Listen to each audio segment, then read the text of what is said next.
Season 3, Episode 13, Eye of the Storm, Geillis and Claire have their final showdown in a neat and tidy season finale.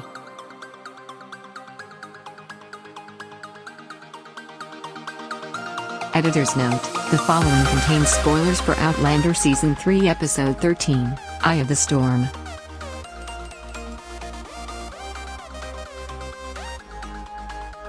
Three seasons in and it's very likely that Claire and Jamie have as many lives as a cat, given the various arrests, witch hunts, and enemies they have out to do them harm.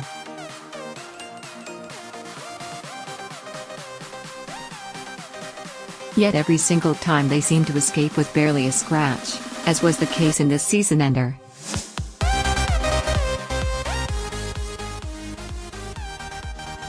Despite being dragged off by the overeager Porpoise captain and arrested at the end of last week's penultimate episode, Jamie managed to predictably finagle himself out of being held back overseas thanks to a quick intervention by Lord John Grey and Fergus.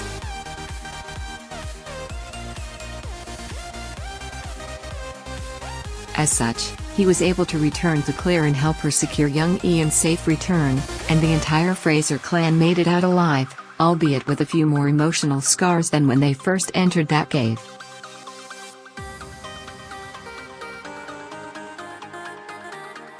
Since that all went down in the first half of the episode, it left plenty of time for a long and luxurious Claire and Jamie reunion on their voyage back home, quelling the action for a few moments and allowing fans of such things to be swept away in the romance of it all.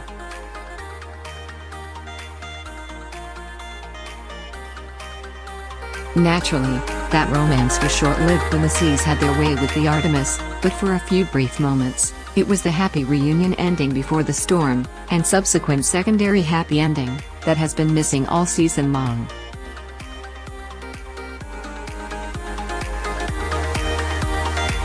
There are few actual coincidences in Outlander, and those old bones Joe Abernathy and Claire dissected from a Jamaican cave were bound to resurface sooner rather than later.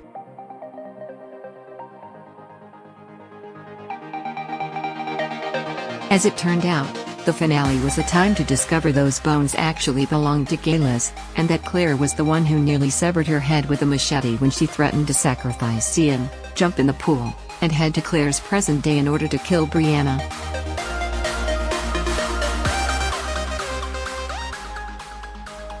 Oh, the things some will do for their royal causes, huh?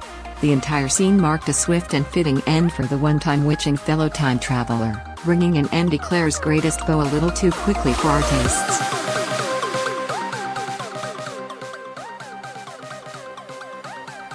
Of course, there was still some awkward lead up to that moment, including Claire spilling all about her daughter, a very anti-Claire move considering how smart the character typically is.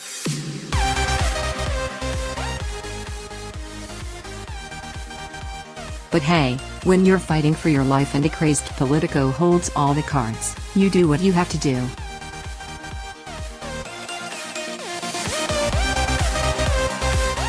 While Margaret's fortune-telling abilities weren't anchored in the sacrificial tribal dances happening outside of Geillis' residences as they were in the book, she and her brother were still present for the ordeal.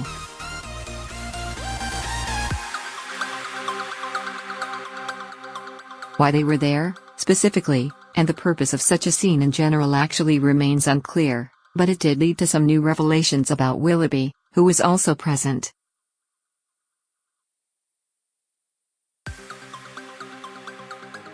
He followed his new potential love to the fires, where he had his final, and equally brief, showdown with Archibald Campbell and freed Margaret once and for all.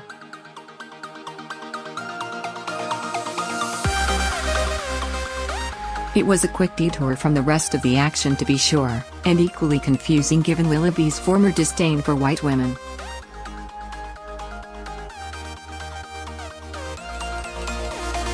We suppose we'll chalk it up to the curious and poetic side of him being interested in Margaret's abilities, since there's no other explanation given how far this on-screen character has veered from the one originally presented in the book.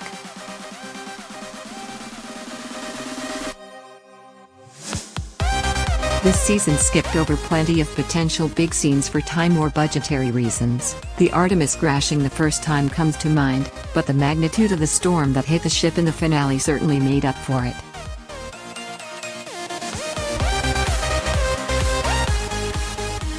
It was obvious that a fair portion of the VFX budget went into that sickening crash, leading to one of the most exciting scenes of the entire season.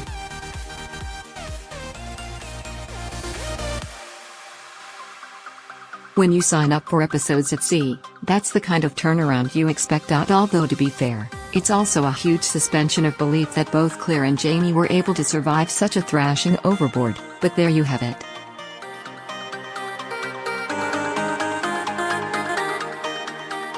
Another cat life down, folks. Considering that there's still a warrant out for Jamie's arrest, it didn't make sense that the ship could actually sail back to Scotland and return Ian with Jamie on board, so the fact that the entire, unharmed, crew landed in the Americas was probably a blessing in disguise.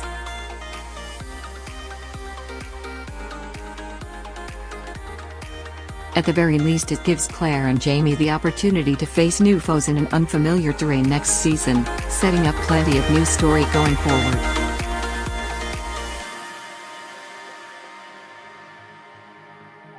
Given Jamie's status with the law, a fair portion of Voyager was dedicated to Claire and Jamie discussing where they could live, with Claire suggesting America and Jamie being against the idea.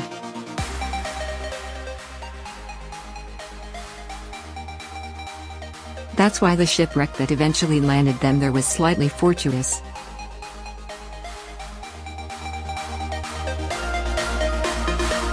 Meanwhile, Ray's involvement in helping Jamie escape was understated in the episode. It was his ship and money that helped Claire and Jamie get off the island unnoticed by the Porpoise in the first place.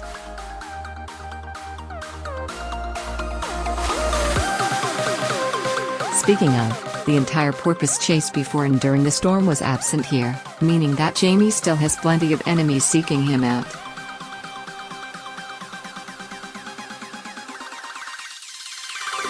Then there's the entire Willoughby storyline, which has yet to play out. Perhaps the writers have a larger role for him next season, but whatever the case is, he's very much still a part of this universe, with stronger ties to Jamie than ever.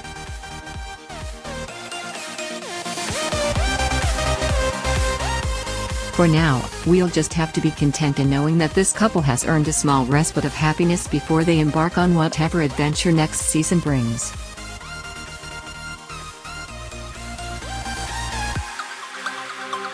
Outlander has been renewed for a fourth season and is expected to return sometime next year.